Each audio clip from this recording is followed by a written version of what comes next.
Hello ಗೆಳೆಯರೆ, ಲಾ excellence IAS ಪ್ರಸ್ತುತಪಡಿಸುತ್ತಿರುವ June 6ರ ಕನ್ನಡದಲ್ಲಿ the Hind ಸುದ್ದಿ ವಿಶ್ಲೇಷಣೆಗೆ ತಮಗೆಲ್ಲರಿಗೂ ಸ್ವಾಗತ. ಇಂದಿನ ಸುದ್ದಿ ವಿಶ್ಲೇಷಣೆಯನ್ನ ಪ್ರಾರಂಭ ಮಾಡೋದಕ್ಕೆ ಮುಂಚೆ ನಿಮಗೊಂದು ಸೂಚನೆ ಇದೆ. ಜೂನ್ 19ರಂದು ಬೆಂಗಳೂರು, ಮೈಸೂರು, ಶಿವಮೊಗ್ಗ, ಧಾರವಾಡ, ಕಲಬುರಗಿ ಈ 5 ಸ್ಥಳಗಳಲ್ಲಿ ರಾಜ್ಯ ಮಟ್ಟದ ಒಂದು ಸ್ಕಾಲರ್ಶಿಪ್ ಟೆಸ್ಟ್ ಅನ್ನು ನಡೆಸ್ತಾ ಇದ್ದೇವೆ. ಭಾರತೀಯ ಆಡಳಿತ ಸೇವೆಗೆ ಸೇರ್ಬೇಕು ಅಂತ ಹೇಳಿ ಕನಸನ್ನ ಹೊತ್ತಿರ್ತಕ್ಕಂಥವರಿಗೆ ನಿಮ್ಮ ಮೊದಲ ಹೆಜ್ಜೆಯಾಗಿ ಈ ಸ್ಕಾಲರ್ಶಿಪ್ ಟೆಸ್ಟ್ ನಿಮಗೆ ನೆರವಾಗಬಹುದು. ಒಂದು ವೇಳೆ ನೀವು ಟಾಪ್ 5 ರ್ಯಾಂಕಿಂಗ್ ನ ಒಳಗಡೆ ಬಂದಿದ್ದಾದ್ರೆ ಫುಲ್ ಸ್ಕಾಲರ್ಶಿಪ್ ಅನ್ನ ನೀಡಲಾಗುತ್ತೆ. ಟಾಪ್ 6 ಟು ಟಾಪ್ 20 ರ್ಯಾಂಕಿಂಗ್ ನಲ್ಲಿ ಬರುವಂತವರಿಗೆ 50% ಸ್ಕಾಲರ್ಶಿಪ್, ಹಾಗೆ 21ರಿಂದ 50ನೇ ರ್ಯಾಂಕ್ ಬರುವಂತವರಿಗೆ 25% ಸ್ಕಾಲರ್ಶಿಪ್, ಹಾಗೆ 51ರಿಂದ 100ನೇ ರ್ಯಾಂಕ್ ಬರುವಂತವರಿಗೆ 15% ಸ್ಕಾಲರ್ಶಿಪ್ ಅನ್ನ ಇಯರ್ ಲಾಂಗ್ ಕಾಂಪ್ರಿಹೆನ್ಸಿವ್ ಆಗಿರ್ತಕ್ಕಂಥ ಪ್ರಿಲಿಮ್ಸ್ ಕಮ್ ಮೇನ್ಸ್ ಕೋರ್ಸ್ಗೆ ನೀಡಲಾಗುತ್ತೆ. 2023ನೇ ಸಾಲಿಗೆ ಯಾರೆಲ್ಲ ತಯಾರಿ ನಡೆಸಬೇಕು ಅಂತ ಹೇಳಿ ಕನಸನ್ನ ಹೊತ್ತಿದ್ದೀರಾ, ಮೊದಲ ಬಾರಿಗೆ ಪ್ರಿಪರೇಷನ್ ಅನ್ನ ಪ್ರಾರಂಭ ಮಾಡ್ತಿದ್ದೀರಾ, ನಿಮ್ಮೆಲ್ಲರಿಗೂ ಇದೊಂದು ಸದವಕಾಶ, ತಪ್ಪದೆ ಉಪಯೋಗ ಮಾಡ್ಕೊಳ್ಳಿ. ಮತ್ತೊಂದು ಸೂಚನೆ ಇದೆ.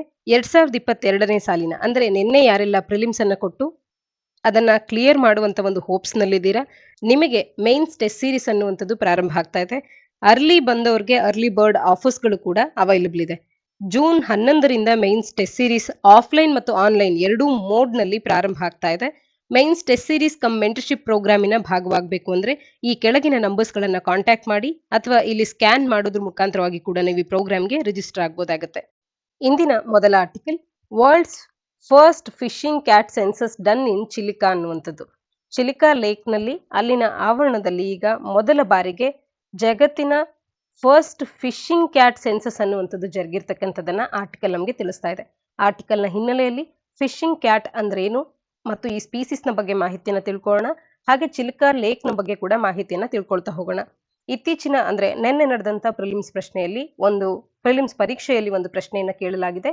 ಈ ಕೆಳಗೆ ನೀಡಿರ್ತಕ್ಕಂಥ ಯಾವ ಸ್ಪೀಸೀಸ್ ಒಂದು ಬರ್ಡ್ ಸ್ಪೀಸೀಸ್ ಅಲ್ಲ ಅಂತ ಹೇಳಿ 4 ಸ್ಪೀಸೀಸ್ ಗಳನ್ನ ನೀಡಿದ್ದಾರೆ. ಆ 4 ಸ್ಪೀಸೀಸ್ ಗಳ ಹೆಸರುಗಳು ಆಲ್ಮೋಸ್ಟ್ ನಾವು ಕಾಮನ್ಲಿ ಕೇಳುವಂತ ಹೆಸರುಗಳಂತೂ ಅಲ್ಲಿಲ್ಲ. ಹಾಗಾಗಿ ಯಾವುದೇ ಸ್ಪೀಸೀಸ್ ಸುದ್ದಿಯಲ್ಲಿದೆ ಅಂತಂದ್ರೆ ಅದರ ಬಗೆಗೆ ನೀವು ಸ್ಪಷ್ಟವಾಗಿ ಮಾಹಿತಿಯನ್ನ ತಿಳ್ಕೊಳ್ಬೇಕು. Species and regarding that is one interested area for prelims. ಹಾಗಾಗಿ UPSCಗೆ ಅದು ಒಂದು ಫೇವ್ರೆಟ್ ಏರಿಯಾ ಆಗಿರುತ್ತೆ. ಯಾವ ಸ್ಪೀಸೀಸ್ ಯಾವ ತರನಾಗಿರುತ್ತೆ, ಅದರ ಒಂದು ಸೈಂಟಿಫಿಕ್ ನೇಮ್ ಏನು ಅಥವಾ ಅದರ ಒಂದು ಕನ್ಸರ್ವೇಷನ್ ಸ್ಟೇಟಸ್ ಏನು, ಅದು ಯಾತಕ್ಕೆ ಈಗ ಸುದ್ದಿಯಲ್ಲಿದೆ, ಇದೆಲ್ಲವೂ ಕೂಡ ನಮಗೆ ಸ್ಪಷ್ಟವಾಗಿ ತಿಳಿದಿರಬೇಕಾಗತ್ತೆ. ಇನ್ನ ಈ ಒಂದು ಆರ್ಟಿಕಲ್ ಅನ್ನ ನಾವು ಸಾಮಾನ್ಯ ಅಧ್ಯಯನ ಪತ್ರಿಕೆ 3ರ ಅಡಿಯಲ್ಲಿ conservation government policies and interventions ಅನ್ನುವಂತ ಪಠ್ಯಕ್ರಮದ ಅಡಿಯಲ್ಲಿ ಓದ್ಕೊಳ್ಬಹುದಾಗತ್ತೆ.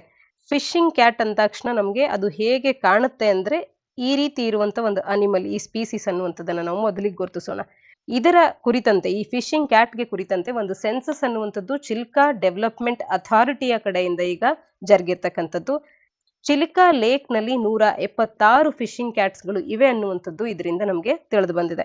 ಈ ಸೆನ್ಸಸ್ ಅನ್ನುವಂಥದ್ದು the fishing cat project TFCP ಇವರೊಟ್ಟಿಗೆ ಕೊಲಾಬರೇಷನ್ ಅನ್ನ ಮಾಡಿ ಜರುಗಿರ್ತಕ್ಕಂಥದ್ದು. World's first population estimation of the fishing cat ಅನ್ನುವಂಥದ್ದು ಈಗ ಪ್ರೊಟೆಕ್ಟೆಡ್ ಏರಿಯಾ ನೆಟ್ವರ್ಕಿನ ಹೊರಗಡೆ ಜರುಗಿರ್ತಕ್ಕಂಥದ್ದು ಇದೇ ಮೊದಲ ಬಾರಿಗೆ ಅನ್ನುವಂಥದ್ದನ್ನ ಇಲ್ಲಿ ನಾವು ತಿಳ್ಕೊಳ್ಬಹುದಾಗತ್ತೆ.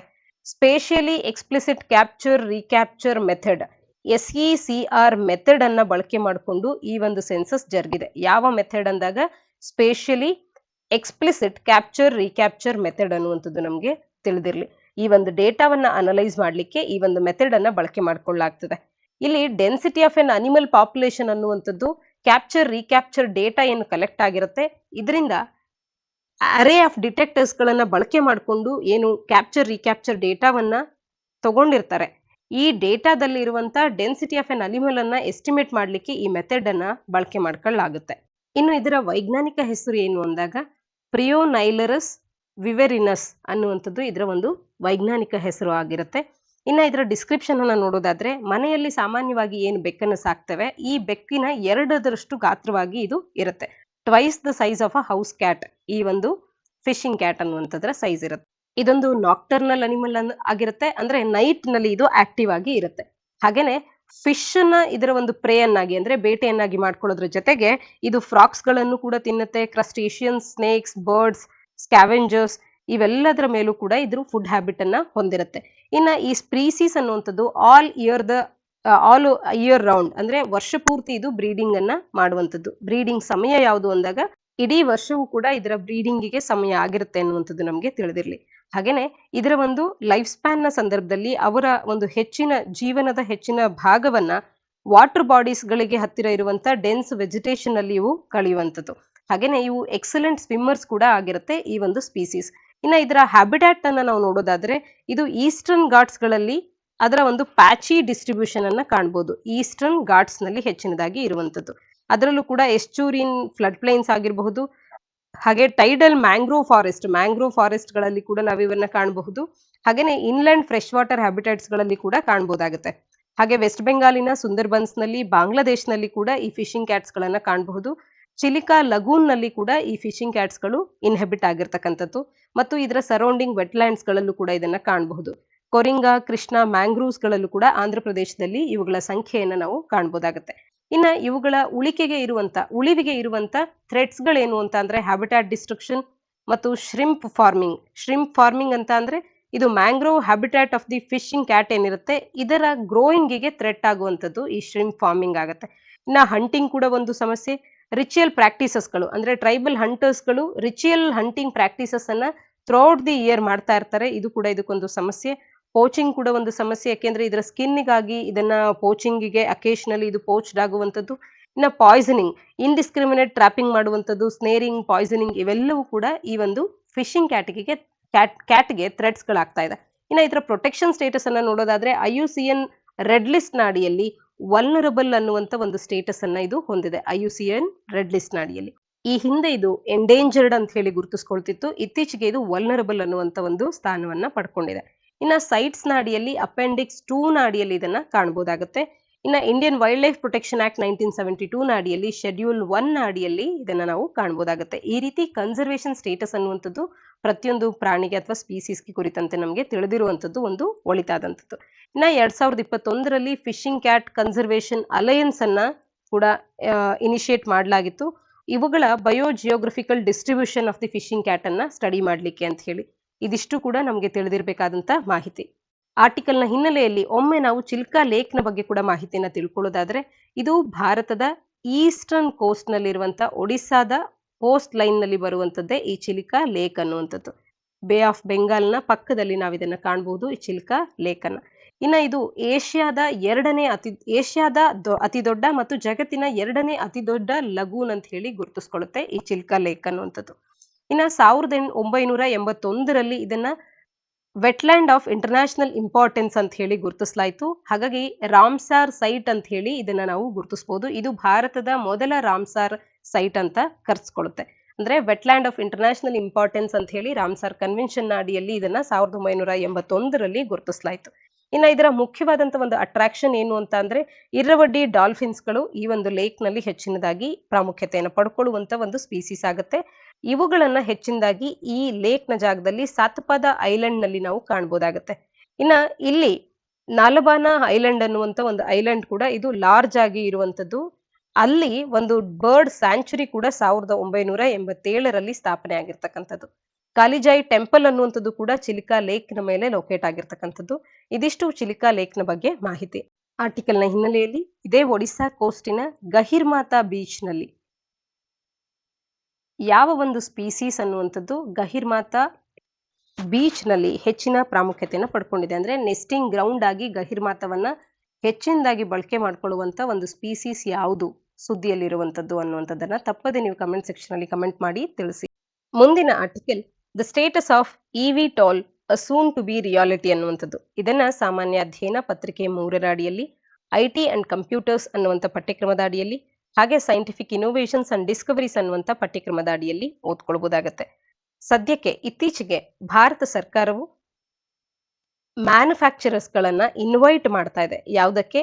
Electric vertical take off and landing, eVTOL ಅನ್ನುವಂತರ ಒಂದು ಫುಲ್ ಫಾರ್ಮ್ ಏನು ಅಂತ ಅಂದ್ರೆ electric vertical take off and landing, eVTOL ಅನ್ನುವಂತ ಒಂದು ಏರ್ಕ್ರಾಫ್ಟ್ ಏನಿದೆ ಇದರ ಕುರಿತಂತೆ ಒಂದು ಬೇಸ್ ಅನ್ನ ಭಾರತದಲ್ಲಿ ಸೆಟಪ್ ಮಾಡ್ಲಿಕ್ಕೆ ಅಂತ ಹೇಳಿ, ಇದರ ಬೇಸ್ ಅನ್ನ ಭಾರತದಲ್ಲಿ ಸೆಟಪ್ ಮಾಡ್ಲಿಕ್ಕೆ ಅಂತ ಹೇಳಿ ಭಾರತ ಸರ್ಕಾರವು ಮ್ಯಾನುಫ್ಯಾಕ್ಚರರ್ಸ್ ಗಳನ್ನ ಇನ್ವೈಟ್ ಮಾಡ್ತಾ ಇರತಕ್ಕಂಥದ್ದು ಮತ್ತು ಇದರ ಒಂದು ಪಾಸಿಬಿಲಿಟಿಯನ್ನ ನಾವು ಇವತ್ತು ಕಾಣಬಹುದಾಗುತ್ತೆ. ಇದರ ಹಿನ್ನೆಲೆಯಲ್ಲಿ ಈ ಸ್ಟೇಟಸ್ ಆಫ್ ಇವಿಟೋಲ್ ನ ಬಗ್ಗೆ ಒಂದಷ್ಟು ಮಾಹಿತಿಯನ್ನ ತಿಳ್ಕೊಳ್ತಾ ಹೋಗೋಣ. eVTOL ಏರ್ಕ್ರಾಫ್ಟ್ ಅಂದ್ರೆ ಏನು ಅಂತ ಅಂದ್ರೆ ಇದು ಒಂದು ರೀತಿಯ ಏರ್ಕ್ರಾಫ್ಟ್ ಆಗಿದ್ದು ಇದನ್ನ ಎಲೆಕ್ಟ್ರಿಕ್ ಪವರ್ ಅನ್ನ ಬಳಕೆ ಮಾಡಿಕೊಂಡು that uses electric power to hover, take off and land ಈ ಮೂರು ಕಾರ್ಯಗಳಿಗೆ ಎಲೆಕ್ಟ್ರಿಕ್ ಪವರ್ ಅನ್ನ ಬಳಕೆ ಮಾಡಿಕೊಳ್ಳುವಂತ ಏರ್ಕ್ರಾಫ್ಟ್ಗಳೇ ಈ eVTOL ಏರ್ಕ್ರಾಫ್ಟ್ಗಳು. ಮೋಸ್ಟ್ eVTOLಸ್ಗಳು ಡಿಸ್ಟ್ರಿಬ್ಯೂಟೆಡ್ ಎಲೆಕ್ಟ್ರಿಕ್ ಪ್ರೊಪಲ್ಷನ್ ಟೆಕ್ನಾಲಜಿಯನ್ನ ಬಳಕೆ ಮಾಡಿಕೊಳ್ಳುತ್ತೆ. ಇದರ ಅರ್ಥ ಕಾಂಪ್ಲೆಕ್ಸ್ ಪ್ರೊಪಲ್ಷನ್ ಸಿಸ್ಟಮ್ ಅನ್ನ ಏರ್ ಫ್ರೇಮ್ ನೊಟ್ಟಿಗೆ ಇಂಟಿಗ್ರೇಟ್ ಮಾಡುವಂತದ್ದು ಈ ಡಿಸ್ಟ್ರಿಬ್ಯೂಟೆಡ್ ಎಲೆಕ್ಟ್ರಿಕ್ ಪ್ರೊಪಲ್ಷನ್ ಟೆಕ್ನಾಲಜಿ. ಇದನ್ನೇ ಬಳಕೆ ಮಾಡಿಕೊಳ್ಳುತ್ತವೆ ಮೋಸ್ಟ್ ಆಫ್ ದಿ eVTOLಸ್ಗಳು. ಇನ್ನು ಇವುಗಳ ಫೀಚರ್ಸ್ ನ ಬಗ್ಗೆ ಮಾತನಾಡೋದಾದ್ರೆ ಇದರ ಎಫಿಷಿಯನ್ಸಿಯನ್ನ ಹೆಚ್ಚುಗೊಳಿಸಲಿಕ್ಕೆ ಅಂತ ಹೇಳಿ ಮಲ್ಟಿಪಲ್ ಮೋಟರ್ಸ್ ಗಳನ್ನ ಇವು ಹೊಂದಿವೆ. ಅಂದ್ರೆ ಹೆಚ್ಚು ಮೋಟರ್ಸ್ ಗಳನ್ನ ಹೊಂದಿರುತ್ತೆ. ಸೇಫ್ಟಿಯನ್ನ ಎನ್ಶೂರ್ ಮಾಡಲಿಕ್ಕೆ ಮತ್ತು ಎಫಿಷಿಯನ್ಸಿಯನ್ನ ಹೆಚ್ಚುಗೊಳಿಸಲಿಕ್ಕೆ ಅಂತ ಹೇಳಿ ಮಲ್ಟಿಪಲ್ ಮೋಟರ್ಸ್ ಗಳನ್ನ ಇಲ್ಲಿ ಬಳಕೆ ಮಾಡಿಕೊಳ್ಳಲಾಗಿದೆ. ಈ ಟೆಕ್ನಾಲಜಿ ಅನ್ನುವಂಥದ್ದು ಎಲೆಕ್ಟ್ರಿಕ್ ಪ್ರೊಪಲ್ಷನ್ ನಲ್ಲಿ ಈಗಾಗಲೇ ನಮ್ಗೇನು ಸಕ್ಸಸ್ ಸಿಕ್ಕಿದೆ ಇದರ ಆಧಾರದ ಮೇಲೆ ಈ ಒಂದು eVTOL ಟೆಕ್ನಾಲಜಿ ಅನ್ನುವಂಥದ್ದು ಗ್ರೋತ್ ಆಗ್ತಾ ಇರ್ತಕ್ಕಂಥದ್ದು. ಹಾಗೇನೆ ಮೋಟರ್ ನಲ್ಲಿನ ಪ್ರೋಗ್ರೆಸ್ ನ ಆಧಾರದ ಮೇಲೆ battery, fuel cell, electronic controller ಟೆಕ್ನಾಲಜೀಸ್ಗಳು ಇವೆಲ್ಲವೂ ಕೂಡ ಬೆಳೆದಿರ್ತಕ್ಕಂಥ ಆಧಾರದ ಮೇಲೆ ಈ ಒಂದು ಟೆಕ್ನಾಲಜಿ ಅನ್ನುವಂಥದ್ದು ಮುಂದೆ ಬರ್ತಾ ಇದೆ.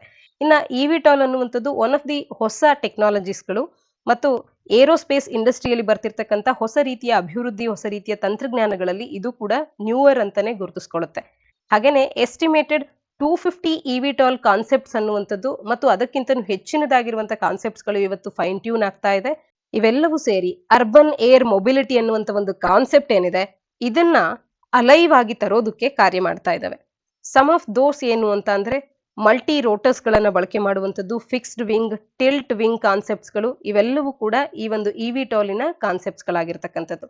ಹಾಗಾದ್ರೆ ಇವುಗಳ ಡೆವಲಪ್ಮೆಂಟ್ಸ್ ಅನ್ನುವಂಥದ್ದನ್ನ ಯಾವ ರೀತಿ ಮಾಡ್ಲಾಗ್ತಾ ಇದೆ ಅಂತ ಅಂದ್ರೆ ದ ರೋಲ್ಸ್ eVTOLs ಅಡಾಪ್ಟ್ ಅನ್ನುವಂಥದ್ದು ಅವುಗಳ ಬ್ಯಾಟರಿ ಟೆಕ್ನಾಲಜಿಯ ಮೇಲೆ ಡಿಪೆಂಡ್ ಆಗಿರುತ್ತೆ ಮತ್ತು ಆನ್ ಬೋರ್ಡ್ ಎಲೆಕ್ಟ್ರಿಕ್ ಪವರ್ ನ ಮೇಲೆ ಡಿಪೆಂಡ್ ಆಗಿರುತ್ತೆ. ಬ್ಯಾಟರಿ ಟೆಕ್ನಾಲಜಿ ಮತ್ತು ಆನ್ ಬೋರ್ಡ್ ಎಲೆಕ್ಟ್ರಿಕ್ ಪವರ್ ಎಷ್ಟಿದೆ ಅನ್ನೋದ್ರ ಮೇಲೆ ಇವುಗಳ ಕಾರ್ಯ ಯಾವ ರೀತಿ ಆಗುತ್ತೆ ಅನ್ನುವಂಥದ್ದು ಡಿಪೆಂಡ್ ಆಗಿರುತ್ತೆ. ಇನ್ನ ಪವರ್ ಅನ್ನುವಂಥದ್ದು ಫ್ಲೈಟ್ ನ ಸಂದರ್ಭದಲ್ಲಿ ಅಂದ್ರೆ ಅದು ಯಾವಾಗ ಟೇಕ್ ಆಫ್ ಆಗುತ್ತೆ ಆ ಸಂದರ್ಭದಲ್ಲೂ ಬೇಕು ಮತ್ತು ಇದು ಹಾರುವಂತ ಸಂದರ್ಭದಲ್ಲೂ ಕೂಡ ಬೇಕಾಗುತ್ತೆ, ಲ್ಯಾಂಡಿಂಗ್ ನ ಸಂದರ್ಭದಲ್ಲಿ ಕೂಡ ಬೇಕಾಗುತ್ತೆ. ಮುಖ್ಯವಾಗಿ ಹೈ ವಿಂಡ್ ಕಂಡೀಷನ್ಸ್ ಗಳಲ್ಲಿ ಇದು ಫ್ಲೈಟ್ ಆಗುವಂತ ಸಂದರ್ಭದಲ್ಲಿ ಇದಕ್ಕೆ ಪವರ್ನ ರಿಕ್ವೈರ್ಮೆಂಟ್ ಅನ್ನುವಂಥದ್ದು ಇರುತ್ತೆ. ಆದ್ರೆ ಈ eVTOLs ಗಳಿಗೂ ಕೂಡ ಕೆಲವೊಂದು ಚಾಲೆಂಜಸ್ ಗಳು ಈಗ ಇರುವಂತದ್ದು. ಏನು ಅಂತಂದ್ರೆ ಮೊದಲಿಗೆ ಕ್ರಾಶ್ ಪ್ರಿವೆನ್ಷನ್ ಸಿಸ್ಟಮ್ ಇದು ಇಲ್ಲಿರ್ತಕ್ಕಂಥ ಒಂದು ದೊಡ್ಡ ಚಾಲೆಂಜ್ ಆಗ್ತಾ ಇದೆ. ಈ ಟೆಕ್ನಾಲಜಿ ಅನ್ನುವಂಥದ್ದು ಅನ್ಪೈಲಟೆಡ್ ಮತ್ತು ಪೈಲಟೆಡ್ ಏರ್ಕ್ರಾಫ್ಟಿನ ಒಂದು ಮಿಕ್ಸ್ಚರ್ ನ ರೀತಿಯಲ್ಲಿ ಕಾಣುತ್ತೆ. ಇದು ಮಿಕ್ಸ್ ಆಫ್ ಅನ್ಪೈಲಟೆಡ್ ಅಂಡ್ ಪೈಲಟೆಡ್ ಏರ್ಕ್ರಾಫ್ಟ್. ಹಾಗಾಗಿ ಕ್ರಾಶ್ ಪ್ರಿವೆನ್ಷನ್ ಸಿಸ್ಟಮ್ಸ್ ಗಳ ಮೇಲೆ ಫೋಕಸ್ ಮಾಡಬೇಕಾಗತ್ತೆ. ಈ ಟೆಕ್ನಾಲಜಿಗಳು ಈ ಟೆಕ್ನಾಲಜಿಯನ್ನ ಆಧಾರಿತವಾಗಿರ್ತಕ್ಕಂಥ eVTOLs ಗಳು ಕ್ಯಾಮರಾಸ್ ಗಳನ್ನ ಬಳಕೆ ಮಾಡ್ತವೆ, ರೇಡಾರ್, GPS, ಇನ್ಫ್ರಾರೆಡ್ ಸ್ಕ್ಯಾನರ್ಸ್ ಗಳನ್ನ ಕೂಡ ಇವು ಬಳಕೆ ಮಾಡ್ತವೆ. ಕ್ರಾಶ್ ಪ್ರಿವೆನ್ಷನ್ ಸಿಸ್ಟಮಿನ ವಿಚಾರದಲ್ಲಿ ಇನ್ನಷ್ಟು ಪರ್ಫೆಕ್ಷನ್ ಬೇಕಾಗತ್ತೆ. ಇನ್ನ ಸೇಫ್ಟಿಯನ್ನ ಎನ್ಶೂರ್ ಮಾಡುವಂಥದ್ದು ಕೂಡ ಇದರಲ್ಲಿರ್ತಕ್ಕಂಥ ಈ ವಿಚಾರದಲ್ಲಿ ಇರ್ತಕ್ಕಂಥ ಒಂದು ಚಾಲೆಂಜ್ ಅಂತ ಹೇಳ್ಬೋದು. ನ್ಯಾವಿಗೇಷನ್ ಅಂಡ್ ಫ್ಲೈಟ್ ಸೇಫ್ಟಿಯು ಕೂಡ ಬಹುಮುಖ್ಯವಾದಂತ ಒಂದು ಕನ್ಸರ್ನ್ ಅಂತಾನೆ ಹೇಳ್ಬೋದಾಗುತ್ತೆ. ಹಾಗಾದ್ರೆ ಇದರ ಮಾರ್ಕೆಟ್ ವ್ಯಾಲ್ಯೂ ಏನಿದೆ ಅಂತಂದ್ರೆ ಗ್ಲೋಬಲ್ ಮಾರ್ಕೆಟ್ ಆಫ್ eVTOLs ಅನ್ನುವಂಥದ್ದು ಇವತ್ತು $8.5 ಮಿಲಿಯನ್ ನಷ್ಟಿತ್ತು 2021ರಲ್ಲಿ. ಹಾಗೆ 2030ರ ಹೊತ್ತಿಗೆ ಇದು $30.5 ಮಿಲಿಯನ್ ಗಳಷ್ಟಾಗುತ್ತೆ ಅಂತ ಹೇಳಿ ಕೂಡ ಎಕ್ಸ್ಪೆಕ್ಟ್ ಮಾಡ್ಲಾಗ್ತಾ ಇದೆ 2030ರಷ್ಟರಲ್ಲಿ. ಅಂದ್ರೆ ಡಿಮ್ಯಾಂಡ್ ಅನ್ನುವಂಥದ್ದು on the account of green energy ಅಂತ ಹೇಳಿ ಇರೋದ್ರಿಂದಾಗಿ, ಯಾಕೆಂದ್ರೆ ಎಲೆಕ್ಟ್ರಿಕ್ ಪವರ್ ಅನ್ನ ಬಳಕೆ ಮಾಡ್ಕೊಳ್ಳುತ್ತೆ, ನಾಯ್ಸ್ ಫ್ರೀ ಏರ್ಕ್ರಾಫ್ಟ್ ಆಗಿರೋದ್ರಿಂದ, ಕಾರ್ಗೋ ಕ್ಯಾರಿಯಿಂಗ್ ಕಾನ್ಸೆಪ್ಟ್ಸ್ ಗಳು ಇರೋದ್ರಿಂದ ಮತ್ತು ಹೊಸ ಮೋಡ್ಸ್ ಆಫ್ ಟ್ರಾನ್ಸ್ಪೋರ್ಟ್ ನಮಗೆ ಅವಶ್ಯಕವಾಗಿರೋದ್ರಿಂದ ಡಿಮ್ಯಾಂಡ್ ಅನ್ನುವಂಥದ್ದು ಹೆಚ್ಚಾಗುತ್ತೆ.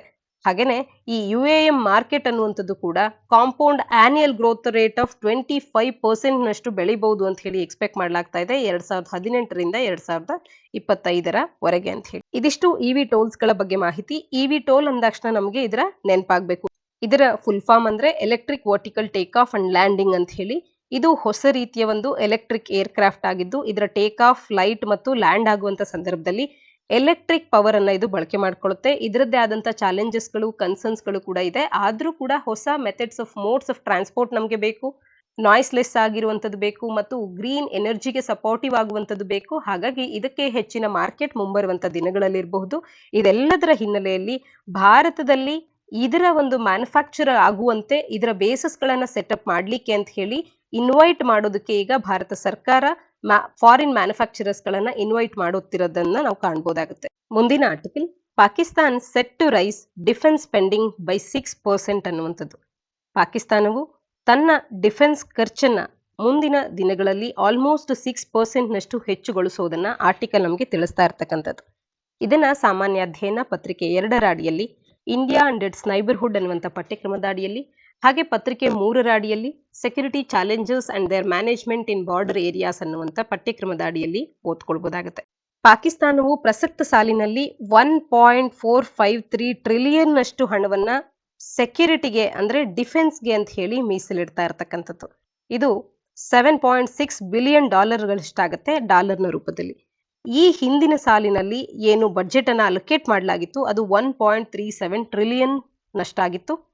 ಆದ್ರೆ ಈಗ 6% ಡಿಫೆನ್ಸ್ ಸ್ಪೆಂಡಿಂಗ್ ಅನ್ನ ರೈಸ್ ಮಾಡುವತ್ತ ಪಾಕಿಸ್ತಾನ ಗಮನ ಹರಿಸ್ತಾ ಇರ್ತಕ್ಕಂಥದ್ದನ್ನ ಆರ್ಟಿಕಲ್ ನಮಗೆ ತಿಳಿಸುತ್ತೆ. ಇದರ ಹಿನ್ನೆಲೆಯಲ್ಲಿ ಪಾಕಿಸ್ತಾನವು ಈ ರೀತಿ ಹೆಚ್ಚುಗೊಳಿಸೋದ್ರಿಂದ ಭಾರತಕ್ಕೆ ಖಂಡಿತವಾಗ್ಲೂ ಕೂಡ ಒಂದು ಭಯ ಅಥವಾ ನೆಗೆಟಿವ್ ಇಂಪ್ಯಾಕ್ಟ್ ಅನ್ನುವಂಥದ್ದು ಇರುತ್ತೆ. ಈ ಹಿನ್ನೆಲೆಯಲ್ಲಿ ಒಟ್ಟಾರೆ ಜಗತ್ತಿನಲ್ಲಿ ಡಿಫೆನ್ಸ್ ಸ್ಪೆಂಡಿಂಗಿನ ಒಂದು ಸ್ಥಿತಿಗತಿ ಏನಿದೆ ಇವೆಲ್ಲದರ ಬಗ್ಗೆ ಮಾಹಿತಿಯನ್ನ ತಿಳ್ಕೊಳ್ತಾ ಹೋಗೋಣ. ಯಾಕೆಂದ್ರೆ ಇತ್ತೀಚೆಗಷ್ಟೇ SIPRI, Stockholm international peace research organisation ಅನ್ನುವಂಥದ್ದು ಒಂದು ಡೇಟಾವನ್ನ ಕೂಡ ಪಬ್ಲಿಷ್ ಮಾಡಿದೆ ಏಪ್ರಿಲ್ನಲ್ಲಿ. ಇದರ ಪ್ರಕಾರ ವರ್ಲ್ಡ್ ಮಿಲಿಟರಿ ಸ್ಪೆಂಡಿಂಗ್ ಅನ್ನುವಂಥದ್ದು 2021 ಕೂಡ it is continued to be grown ಅಂತಂದ್ರೆ ಬೆಳಿತಾನೆ ಇದೆ ಅನ್ನುವಂಥದ್ದನ್ನ ತಿಳಿಸಿದೆ. ಅಂದ್ರೆ 2021 ಒಂದು ಡೇಟಾವನ್ನ ನೋಡಿದ್ರೆ ಆಲ್ ಟೈಮ್ ಹೈ ಅಂದ್ರೆ ಇದುವರೆಗೂ ಏನಾಗಿತ್ತೋ ಅದೆಲ್ಲದಕ್ಕೂ ಕೂಡ ಹೆಚ್ಚಿನದಾಗುವಷ್ಟು $2.1 ಟ್ರಿಲಿಯನ್ ನಷ್ಟು ಹಣವನ್ನ ಡಿಫೆನ್ಸ್ಗೆ ಅಂತ ಹೇಳಿ ಇಡೀ ಜಗತ್ತು ಖರ್ಚು ಮಾಡಿರ್ತಕ್ಕಂಥದ್ದನ್ನ ಆರ್ಟಿಕಲ್ ನಮಗೆ ತಿಳಿಸ್ತಾ ಇರ್ತಕ್ಕಂಥ. ಇನ್ನು 1988ರಿಂದ 2021 ಅವಧಿಯಲ್ಲಿ ಯಾವ ರೀಜನ್ ನಲ್ಲಿ ಜಗತ್ತಿನಲ್ಲಿ ಹೆಚ್ಚು ಮಿಲಿಟರಿ ಸ್ಪೆಂಡಿಂಗ್ ಅನ್ನ ಮಾಡಲಾಗಿದೆ ಅಂತ ನೋಡೋದಾದ್ರೆ ಈ ಒಂದು ಮ್ಯಾಪ್ ನಲ್ಲಿ ಡಾರ್ಕೆಸ್ಟ್ ಪಾಯಿಂಟ್ ಏನಿದೆ ಇದು ಮಿಡಲ್ ಈಸ್ಟ್ ಅನ್ನ ತೋರಿಸ್ತಾ ಇದೆ. 2020 ಇಲ್ಲಿನ ಡೇಟಾ ನಮಗೆ ಮಾಹಿತಿಯನ್ನ ನೀಡ್ತಾ ಇದೆ. ಅಂದ್ರೆ ಅತಿ ಹೆಚ್ಚಿನದಾಗಿ ಮಿಡಲ್ ಈಸ್ಟ್ ನಲ್ಲಿ ಈ ಮಿಲಿಟರಿ ಎಕ್ಸ್ಪೆಂಡಿಚರ್ ಅನ್ನುವಂಥದ್ದು ಆಗಿರ್ತಕ್ಕಂಥದ್ದನ್ನ ತೋರಿಸ್ತಾ ಇರ್ತಕ್ಕಂಥದ್ದು. ಟಾಪ್ ಸ್ಪೆಂಡರ್ಸ್ಗಳು ಯಾರು ಮಿಲಿಟರಿಗೆ ಅಂದಾಗ 5 ಲಾರ್ಜೆಸ್ಟ್ ಸ್ಪೆಂಡರ್ಸ್ ನಲ್ಲಿ ಭಾರತವೂ ಕೂಡ ಒಂದಾಗುತ್ತೆ. ಮೊದಲ ಸ್ಥಾನವನ್ನ US ಪಡ್ಕೊಂಡ್ರೆ, 2ನೇ ಸ್ಥಾನವನ್ನ ಚೈನಾ ಪಡ್ಕೊಂಡ್ರೆ, ಭಾರತ ಇಡೀ ಜಗತ್ತಿನಲ್ಲಿ ಮಿಲಿಟರಿ ಸ್ಪೆಂಡಿಂಗ್ ನಲ್ಲಿ 3ನೇ ಸ್ಥಾನವನ್ನ ಪಡ್ಕೊಳ್ಳುತ್ತೆ. ಭಾರತದ ಸ್ಥಾನ ಏನು ಅನ್ನುವಂಥದ್ದು ನಮಗೆ ತಿಳಿದಿರಬೇಕಾಗತ್ತೆ. 4ನೇ ಸ್ಥಾನ UK, 5ನೇ ಸ್ಥಾನವನ್ನ ರಷ್ಯಾ ಪಡ್ಕೊಳ್ಳುತ್ತೆ. ಈ 5 ರಾಷ್ಟ್ರಗಳು ಸೇರಿ 62% ಜಗತ್ತಿನ ಎಕ್ಸ್ಪೆಂಡಿಚರ್ ಅನ್ನ ಸ್ಪೆಂಡ್ ಮಾಡ್ತಾ ಇದೆ. ಇನ್ನ US ಅಂಡ್ ಚೈನಾ ಎರಡೇ ರಾಷ್ಟ್ರಗಳು ಜಗತ್ತಿನ 52% ಮಿಲಿಟರಿ ಎಕ್ಸ್ಪೆಂಡಿಚರ್ ಅನ್ನ ಈ ಎರಡೇ ರಾಷ್ಟ್ರಗಳು ಮಾಡ್ತಾ ಇರ್ತಕ್ಕಂಥದ್ದು. ಹಾಗಾಗಿ ಒಟ್ಟಾರೆ ಮಿಲಿಟರಿ ಎಕ್ಸ್ಪೆಂಡಿಚರ್ ಅನ್ನುವಂಥದ್ದು ಹೆಚ್ಚಾಗ್ತಾ ಇದೆ ಎಲ್ಲ ರಾಷ್ಟ್ರಗಳದ್ದು ನಾವು ನೋಡಿದಾಗ. ಅದರಲ್ಲೂ ನಮ್ಮ ಪಕ್ಕದ ಒಂದು ರಾಷ್ಟ್ರ, ಅದರಲ್ಲೂ ನಮ್ಮ ಮತ್ತು ಆ ರಾಷ್ಟ್ರದ ನಡುವಿನ ಸಂಬಂಧಗಳು ಅಷ್ಟೇನು ಸರಿ ಇಲ್ಲದ ಸಮಯದಲ್ಲಿ ಒಂದಷ್ಟು ಮಿಲಿಟರಿ ಸ್ಪೆಂಡಿಂಗ್ ಅನ್ನ ಮತ್ತು ಆ ರಾಷ್ಟ್ರ ಹೆಚ್ಚು ಮಾಡ್ತಾ ಇದೆ ಅಂತ ಅಂದ್ರೆ ಇದು ನಮಗೆ ಒಂದು ಅಲರ್ಟಿಂಗ್ ಸೌಂಡ್ ಅಂತಾನೆ ಅಥವಾ ಸೈನ್ ಅಂತಾನೆ ನಾವು ತಿಳ್ಕೊಳ್ಬಹುದಾಗತ್ತೆ. ಭಾರತದ ಸ್ಥಾನ ಏನೋ 3, ಆದ್ರೆ ಇದರ ಸ್ಪೆಂಡಿಂಗ್ ಎಷ್ಟು ಅಂತ ಅಂದ್ರೆ ಭಾರತದ ಮಿಲಿಟರಿ ಸ್ಪೆಂಡಿಂಗ್ ಅನ್ನುವಂಥದ್ದು $76.6 ಬಿಲಿಯನ್ ನಷ್ಟು ಇರ್ತಕ್ಕಂಥದ್ದು. ಈ ಮೂಲಕ 3ನೇ ಸ್ಥಾನವನ್ನ ಭಾರತ ಸ್ಪೆಂಡಿಂಗ್ ನಲ್ಲಿ ಮಿಲಿಟರಿ ಸ್ಪೆಂಡಿಂಗ್ ನಲ್ಲಿ ಪಡ್ಕೊಂಡಿರ್ತಕ್ಕಂಥದ್ದು. ಆರ್ಟಿಕಲ್ನ ಹಿನ್ನೆಲೆಯಲ್ಲಿ ಸಿಪ್ರಿ ಈ ಒಂದು ಸಂಸ್ಥೆ ಏನಿದೆ ಈ ಸಂಸ್ಥೆಯು ಯಾವಾಗ ಪ್ರಾರಂಭ ಆಯಿತು ಅನ್ನುವಂಥದ್ದನ್ನ ನೀವು ತಪ್ಪದೇ ಕಮೆಂಟ್ ಸೆಕ್ಷನ್ ಅಲ್ಲಿ ಕಮೆಂಟ್ ಮಾಡಿ ತಿಳಿಸಿ. ಮುಂದಿನ article China marks new space milestone ಅನ್ನುವಂಥದ್ದು. ಚೈನಾದ ಆಸ್ಟ್ರೋನಾಟ್ಸ್ಗಳು ಟಿಯಾಂಗಾಂಗ್ ಸ್ಪೇಸ್ ಸ್ಟೇಷನ್ ಅನ್ನ ಎಂಟರ್ ಆಗಿರ್ತಕ್ಕಂಥದ್ದನ್ನ ಆರ್ಟಿಕಲ್ ನಮಗೆ ತಿಳಿಸ್ತಾ ಇದೆ. ಇದನ್ನ ಸಾಮಾನ್ಯ ಅಧ್ಯಯನ ಪತ್ರಿಕೆ 3ರ ಅಡಿಯಲ್ಲಿ awareness in the fields of IT, space, computers, robotics, nano technology, biotechnology, pharma sector and health science ಅನ್ನುವಂಥ ಪಠ್ಯಕ್ರಮದ ಅಡಿಯಲ್ಲಿ ಓದ್ಕೊಳ್ಬಹುದಾಗತ್ತೆ. ಚೈನಾದ ಆಸ್ಟ್ರೋನಾಟ್ಸ್ಗಳು 3 ತಿಂಗಳ ಹೊಸದಾದಂಥ ಒಂದು ಮಿಷನ್ಗಾಗಿ ಈ ಚೈನಾದ ಹೊಸದಾದಂಥ ಟಿಯಾಂಗಾಂಗ್ ಸ್ಪೇಸ್ ಸ್ಟೇಷನ್ಗೆ ಈಗ ಫ್ಲೋಟ್ ಆಗಿರ್ತಕ್ಕಂಥದ್ದನ್ನ ಆರ್ಟಿಕಲ್ ತಿಳಿಸ್ತಾ ಇರ್ತಕ್ಕಂಥದ್ದು. ಇದರ ಹಿನ್ನೆಲೆಯಲ್ಲಿ ಟಿಯಾಂಗಾಂಗ್ ಸ್ಪೇಸ್ ಸ್ಟೇಷನ್ ಬಗ್ಗೆ ಮಾಹಿತಿಯನ್ನು ತಿಳ್ಕೊಳ್ಳೋಣ. ಟಿಯಾಂಗಾಂಗ್ ಅನ್ನುವಂಥದ್ರ ಅರ್ಥವೇ ಹೆವನ್ಲಿ ಪ್ಯಾಲೇಸ್ ಅನ್ನುವಂಥ ಒಂದು ಅರ್ಥವನ್ನ ನೀಡುತ್ತೆ. ಟಿಯಾಂಗಾಂಗ್ ಅಂತ ಅಂದ್ರೆ ಹೆವನ್ಲಿ ಪ್ಯಾಲೇಸ್ ಅನ್ನುವಂಥ ಅರ್ಥವನ್ನ ಹೊಂದಿರತಕ್ಕಂಥ ಒಂದು ಸ್ಪೇಸ್ ಸ್ಟೇಷನ್ ಅನ್ನ ಚೈನಾದವರು ಹೊಂದಿರತಕ್ಕಂಥದ್ದು. ಇದು 10.4 ಮೀಟರ್ಸ್ ನಷ್ಟು ಲಾಂಗ್ ಇದೆ, 3.35 ಮೀಟರ್ಸ್ ನಷ್ಟು ವೈಡ್ ಇದೆ ಅಟ್ ಇಟ್ಸ್ ವೈಡೆಸ್ಟ್ ಪಾಯಿಂಟ್ ನಲ್ಲಿ, ಅಂಡ್ 8.6 ಮೆಟ್ರಿಕ್ ಟನ್ಸ್ ನಷ್ಟು ವೆಯ್ಟ್ ಅನ್ನ ಹೊಂದಿರತಕ್ಕಂಥದ್ದು. ಸೆಪ್ಟೆಂಬರ್ 15, 2016ರಲ್ಲಿ ಇದನ್ನ ಲಾಂಚ್ ಮಾಡಲಾಯಿತು. 2016ರಲ್ಲಿ 2 ಚೈನೀಸ್ ಆಸ್ಟ್ರೋನಾಟ್ಸ್ಗಳು 30 ದಿನಗಳವರೆಗೂ ಕೂಡ ಚೈನಾದ longest manned space mission ಅಲ್ಲಿ ಇಲ್ಲಿಯವರೆಗೂ ಇದ್ದಿದ್ದಂಥದ್ದು. ಈಗ 3 ತಿಂಗಳ ಅವಧಿಗೆ ಮತ್ತೊಂದು ಮಿಷನ್ಗಾಗಿ ಈ ಒಂದು ಸ್ಪೇಸ್ ಸ್ಟೇಷನ್ ಅನ್ನ ರೀಚ್ ಆಗ್ತಾ ಇದ್ದಾರೆ. ರೀಸೆಂಟ್ಲಿ ಡಿಕಮಿಷನ್ಡ್ ಸ್ಪೇಸ್ ಲ್ಯಾಬ್ ಏನಿತ್ತು ಟಿಯಾಂಗಾಂಗ್ 1 ಅನ್ನುವಂಥದ್ದು, ಇದು ಚೈನಾದ ಫಸ್ಟ್ ಸ್ಪೇಸ್ ಸ್ಟೇಷನ್ ಆಗಿತ್ತು. ಇದು ಸದರ್ನ್ ಪೆಸಿಫಿಕ್ ಓಷನ್ ಅಲ್ಲಿ ಏಪ್ರಿಲ್ 1 2018 ನಲ್ಲಿ ಚೈನೀಸ್ ಸೈಂಟಿಸ್ಟ್ಗಳು ಅವರ ಒಂದು ಕಂಟ್ರೋಲ್ ಅನ್ನ ಲಾಸ್ಟ್ ಆದ ನಂತರದಲ್ಲಿ ಆ ಸ್ಪೇಸ್ ಕ್ರಾಫ್ಟ್ ಅನ್ನುವಂಥದ್ದು ಆಗ ಕ್ರಾಶ್ ಆಗಿದಂಥದ್ದು. ಚೈನಾ ಅನ್ನುವಂಥದ್ದು ಟಿಯಾಂಗಾಂಗ್ 1 ಅನ್ನ 2011 ನಲ್ಲಿ as a proof of concept of technologies for future stations ಅಂತ ಹೇಳಿ ಇದನ್ನು ಲಾಂಚ್ ಮಾಡಿತ್ತು. ಟಿಯಾಂಗಾಂಗ್ ಅನ್ನುವಂಥದ್ದು 2022ರ ಕೊನೆಯ ವೇಳೆಗೆ ಕಂಪ್ಲೀಟ್ಲಿ ಆಪರೇಷನಲ್ ಆಗುತ್ತೆ ಅನ್ನುವಂಥದ್ದನ್ನ ಗುರುತಿಸಬಹುದಾಗತ್ತೆ. ಇದರ ಒಂದು ಫೀಚರ್ಸ್ ಏನು ಅಂತ ಅಂದ್ರೆ 2 ರೋಬೋಟಿಕ್ ಆರ್ಮ್ಸ್ ಗಳನ್ನ ಈ ಒಂದು ಟಿಯಾಂಗಾಂಗ್ ಸ್ಪೇಸ್ ಸ್ಟೇಷನ್ ಹೊಂದಿದೆ. US ಅನ್ನುವಂಥದ್ದು ಪ್ರೀವಿಯಸ್ಲಿ ಇದರ ಒಂದು ಕನ್ಸರ್ನ್ ಅನ್ನ ಎಕ್ಸ್ಪ್ರೆಸ್ ಮಾಡಿತ್ತು, ಇನ್ಕ್ಲೂಡಿಂಗ್ ಸ್ಯಾಟಲೈಟ್ಸ್ ಗಳನ್ನ ಸ್ಪೇಸ್ ನಿಂದ ಗ್ರಾಬ್ ಮಾಡುವಂತದ್ದಾಗಿರ್ಬೋದು. ಈ ರೀತಿ ಎಬಿಲಿಟಿಯನ್ನ ಈ ಒಂದು ಟಿಯಾಂಗಾಂಗ್ ಸ್ಪೇಸ್ ಸ್ಟೇಷನ್ ಹೊಂದಿದೆ ಅಂತ ಹೇಳಿ ಅದರ ಬಗ್ಗೆ ಒಂದು ಕನ್ಸರ್ನ್ ಅನ್ನ US ಅನ್ನುವಂಥದ್ದು ವ್ಯಕ್ತಪಡಿಸಿತ್ತು. ಇಂಟರ್ನ್ಯಾಷನಲ್ ಸ್ಪೇಸ್ ಸ್ಟೇಷನ್ ISS ಅಂತ ಹೇಳಿ ಒಂದು ಫೇಮಸ್ ಸ್ಪೇಸ್ ಸ್ಟೇಷನ್ ಅನ್ನುವಂಥದ್ದು ಬಹಳ ಪ್ರಾಮುಖ್ಯತೆಯನ್ನು ಪಡೆದಿರ್ತಕ್ಕಂಥ ಒಂದು ಸ್ಪೇಸ್ ಸ್ಟೇಷನ್ ಅನ್ನು ನಾವು ಕಾಣಬಹುದು. 5 ಇಂಟರ್ನ್ಯಾಷನಲ್ ಸ್ಪೇಸ್ ಏಜೆನ್ಸೀಸ್ಗಳು, ಉದಾಹರಣೆಗೆ ನಾಸಾ, US-ನ ನಾಸಾ, ರೋಸ್ಕೋಸ್ಮೋಸ್ ಅಂತ ಹೇಳಿ ರಷ್ಯಾದ್ದು, ಹಾಗೇನೆ ಜಪಾನಿನ ಜಾಕ್ಸಾ, ಹಾಗೆ ಕೆನಡಿಯನ್ ಸ್ಪೇಸ್ ಏಜೆನ್ಸಿ ಮತ್ತು ಯುರೋಪಿಯನ್ ಸ್ಪೇಸ್ ಏಜೆನ್ಸಿ, ಈ 5 ಸ್ಪೇಸ್ ಏಜೆನ್ಸೀಸ್ಗಳ ಕೋಆಪರೇಷನ್ ನಿಂದಾಗಿ ಇದನ್ನ ISS ಇಂಟರ್ನ್ಯಾಷನಲ್ ಸ್ಪೇಸ್ ಸ್ಟೇಷನ್ ಅನ್ನ ಬಿಲ್ಡ್ ಮಾಡಲಾಗಿದೆ. ಈ ಈಚ್ ಏಜೆನ್ಸಿಯು ಕೂಡ ಇಲ್ಲಿ ಒಂದು ರೋಲ್ ಅನ್ನ ಪ್ಲೇ ಮಾಡ್ತಾ ಇದೆ, ಹಾಗೆ ಅವುಗಳ ಶೇರ್ ಅನ್ನ ಹೊಂದಿದೆ ಈ ಒಂದು ISS ಅನ್ನ ಅಪ್ಕೀಪ್ ಮಾಡುವಲ್ಲಿ. ಹಾಗೆ ಟಿಯಾಂಗಾಂಗ್ ಸ್ಪೇಸ್ ಸ್ಟೇಷನ್ ಅನ್ನುವಂಥದ್ದು ಚೈನಾದ ಸ್ವಂತವಾದಂಥ ಒಂದು ಸ್ಪೇಸ್ ಸ್ಟೇಷನ್ ಆಗುತ್ತೆ. ಇದು 2022ರ ಕೊನೆಯ ಅಷ್ಟೊತ್ತಿಗೆ it will be fully operational ಅನ್ನುವಂಥದ್ದನ್ನ ಆರ್ಟಿಕಲ್ ನಮಗೆ ತಿಳಿಸ್ತಾ ಇರತಕ್ಕಂಥದ್ದು. ಇದಿಷ್ಟು ಇಂದಿನ ಸುದ್ದಿ ವಿಶ್ಲೇಷಣೆಯಾಗಿದೆ. ತಪ್ಪದೆ ನಮ್ಮ ಪ್ರಶ್ನೆಗಳಿಗೆ ಕಮೆಂಟ್ ಸೆಕ್ಷನ್ ಅಲ್ಲಿ ಉತ್ತರಗಳನ್ನು ನೀಡಿ. ನಾಳಿನ ಸುದ್ದಿ ವಿಶ್ಲೇಷಣೆಯೊಂದಿಗೆ ಮತ್ತೆ ಸಿಗೋಣ. ಧನ್ಯವಾದ.